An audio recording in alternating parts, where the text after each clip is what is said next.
Coluna do Garrone de volta. Gente, desculpa, semana passada não teve coluna. Esforçar-me-ei para que isso não aconteça de novo. Peço desculpas aos espectadores e espectadoras. Então, não vou enrolar hoje. Vamos começar? Filipinas. Por que eu vou falar de Filipinas?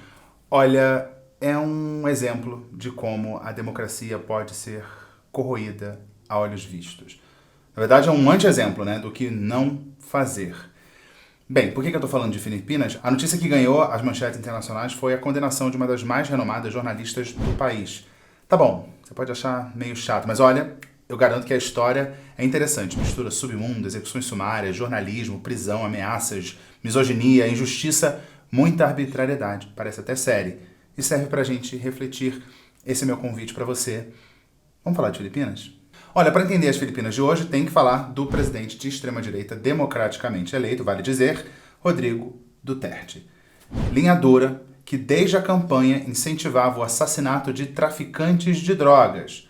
Não só traficantes, mas usuários também. E coleciona frases controversas. Olha essa. Hitler massacrou 3 milhões de judeus. Agora há aqui 3 milhões de viciados em drogas. Eu gostaria de massacrá-los todos. Fecha aspas. Desde que assumiu o poder em 2016, já houve dezenas de milhares de execuções sumárias relacionadas a essa guerra às drogas. Eu até tentei achar um número mais preciso do que dezenas de milhares, mas foi o máximo que eu consegui. Se alguém tiver essa cifra, por favor, compartilha comigo. Dezenas de milhares de mortes pelo Estado. E ele já prometeu distribuir armas para a população justamente para esse fim. Foi criticado por governos europeus e respondeu assim. Fuck you. Foi criticado pelo relator de execuções sumárias da ONU e por organizações de direitos humanos por incitar as execuções. Também teve aprovada a abertura de uma investigação internacional contra a guerra às drogas pelo Conselho de Direitos Humanos da ONU. Nessa votação, o Brasil não achou que merecia ser investigado e se absteve.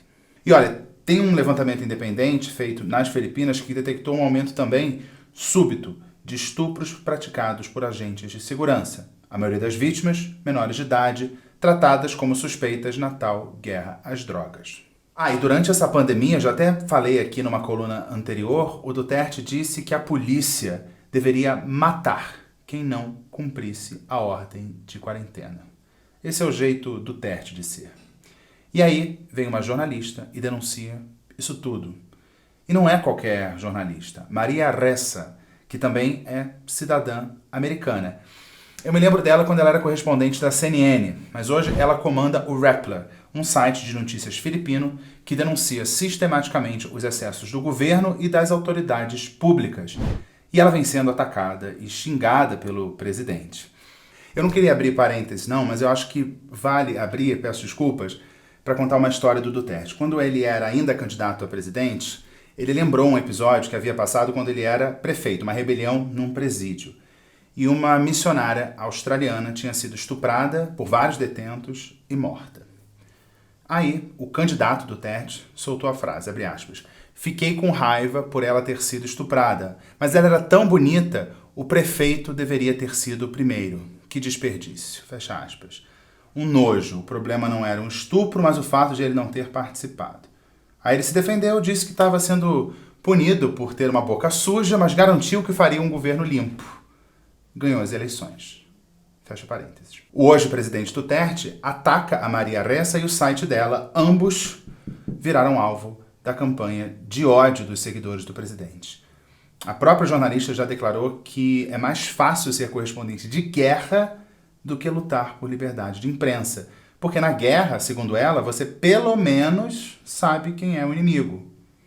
Hoje, ela responde a mais de 10 processos. Kafka mandou lembranças. A Maria Ressa foi eleita a pessoa do ano pela revista Time no ano de 2018. A ideia do site dela, o Rappler, foi combater as fake news espalhadas pelo Facebook, que podiam ser acessadas pelo celular sem consumir o pacote de dados. E segundo a revista Time, quem lucrou politicamente com essa disseminação de fake news foi, isso mesmo, o presidente Duterte. A Maria critica o governo, combate fake news, denuncia violações de direitos humanos, corrupção, misoginia, virou inimiga número 1 do presidente. Não teve jeito. Eu falei no início que ela tinha sido condenada vale explicar por quê. Foi por uma lei chamada de Lei de Difamação Online. Quem acusa é um empresário, um dos mais ricos do país, com um detalhe: a lei é posterior à reportagem publicada no site. Mesmo assim, ela foi julgada, porque o equivalente ao Ministério da Justiça, que é subordinado ao Rodrigo Duterte, assim autorizou. O argumento é o seguinte: o texto da notícia recebeu uma correção ortográfica depois da publicação da reportagem. Então, para efeito do julgamento, consideraram que essa correção ortográfica seria como se fosse uma nova reportagem. A Maria recorre em liberdade, o assunto deve parar na Suprema Corte. Informação aleatória: com esse processo correndo, a filha do empresário ganhou um cargo no governo federal. A questão que fica é: se a jornalista mais respeitada do país, premiada, com cidadania americana, é condenada tendo como base uma lei que retroagiu para puni-la, imagina quem vai ter coragem de criticar o presidente agora. Além de atacar a principal jornalista do país, Duterte e o governo dele não renovaram a licença da maior TV das Filipinas, uma emissora, adivinha, crítica ao governo, que também denunciava as execuções sumárias e, mais recentemente, tinha uma abordagem crítica à maneira como o governo está lidando com a Covid-19.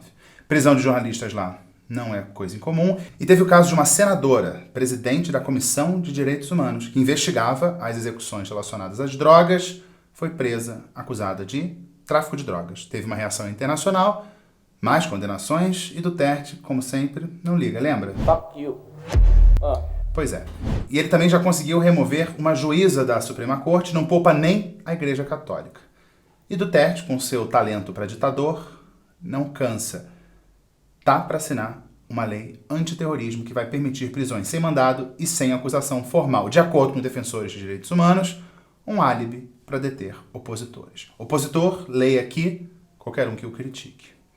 Tudo isso num contexto em que o país vive a pior crise econômica em décadas, as ações por lá despencando e os investidores estrangeiros indo embora. Aí você pode pensar, Filipinas não tem nada a ver com o Brasil. Olha, além do amor pelas telenovelas, quando o assunto é democracia, somos bem parecidos. E não é uma opinião minha, não. De acordo com o índice de democracia divulgado anualmente pela renomada revista The Economist, o Brasil está na posição de número 52. As Filipinas, na de número 54. Somos, pelo ranking, caracterizados como democracias falhas. No ranking de liberdade de imprensa, o Brasil está em 107 e as Filipinas em 136. Aqui no Brasil, eu sinto que ainda não está claro para todo mundo o papel da imprensa. Quando há perseguição a jornalistas, tem gente que não liga, tem quem acha até graça. E o mero conceito de fake news é deturpado, de propósito ou não, não sei. Fake news não é a notícia com a qual você não concorda ou que venha de um veículo do qual você não goste. Também não está claro para todo mundo a gravidade que é silenciar jornalistas. Não é porque jornalista é uma pessoa especial e merece tratamento VIP. Nada disso. Silenciar jornalista é uma evidência de que autoridades públicas que deveriam agir de forma transparente querem vetar que alguma informação chegue ao conhecimento do público. E se um governo, um regime consegue calar uma pessoa pública, o que ele não é capaz de fazer com um cidadão anônimo que queira denunciar algum tipo de desvio de uma autoridade?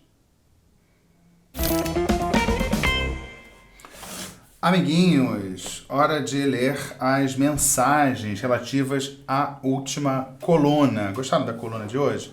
Rodrigo, amém. Então, amigo jornalista, vamos esquecer o papinho de eu não consigo cortar cabelo no home office. Não faz que vocês pareçam gente como a gente, pelo contrário. O que eu acho incrível dessa mensagem é que o Rodrigo não acha que eu seja gente como a gente. Se você tiver uma conta no Gmail, você cria um canal no YouTube e pode fazer o que eu tô fazendo. E olha, de fato, eu tô com dificuldade de cortar o cabelo. Vocês estão vendo aqui, eu tento dar uma parada aqui com a máquina de barbear, mas não sei se fica bom. Olha, gente, tem chegado muito mais mensagem para minha mãe do que para mim. Por exemplo, a mensagem do Luiz de Paula Lacerda, que é membro sempre tem prioridade ali na leitura. Ele diz que a mãe do Garrone tinha que ter uma coluna, ela é muito pedagógica aí, viu? Minha mãe é um sucesso. Para quem não acompanha minha coluna há muito tempo, minha mãe responde aos haters que comentam aqui embaixo. Daqui a pouco tem minha mãe. Wagner PM Castro, que é membro. Aí o Wagner descreveu como ele assiste a coluna. E tem uma regrinha aqui, membro que diz onde vê a coluna, assiste a coluna, ganha uma caricatura de um amigo meu que é tímido, não quer revelar a identidade dele. Então vamos lá pro Wagner. Caraca, tua mãe te ama muito para poder responder aos haters no seu lugar. Risos. Parabéns pela coluna e canal como um todo. Sempre ouço enquanto passo o aspirador na casa. Gostou, Wagner? Espero que você tenha gostado. Chegou um hater aqui. Chegou um hater e minha mãe vai comentar. Mensagem da Sandra, uma hater. É incomum que sejam mulheres, mas vamos lá. Sandra, você é nojento, defende comunistas. Nojento, diz a Sandra. Então, a minha mãe vai responder a Sandra. Oi, Sandra. Tudo bem? A gente vive num mundo em que as pessoas são diferentes, as ideologias são diferentes, os pensamentos são diferentes. Então, é meio complicado você classificar alguém de nojento, porque esse alguém, dentro do seu conceito, é comunista ou qualquer coisa que o valha. A vida não é assim. O crescimento vem através do diálogo, das discordâncias e dos argumentos.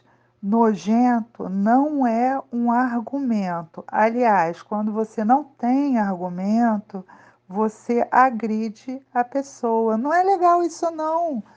Vamos amar. E o mais engraçado é porque as pessoas entendem o que querem entender. Porque teve gente que me criticou na última coluna dizendo que a China não é comunista, aquilo não é comunismo. Aí eu respeito a autodeterminação. Se eles dizem que é comunismo, se é o Partido Comunista Chinês, o Partido Comunista Chinês não é comunista. E eu fiz várias críticas à China comunista, dizendo que eles reprimem minorias religiosas. Eu falei de Taiwan, falei da repressão em Hong Kong. E aí vem a Sandra e diz que eu defendo comunistas. É isso, a pessoa entende o que quer entender.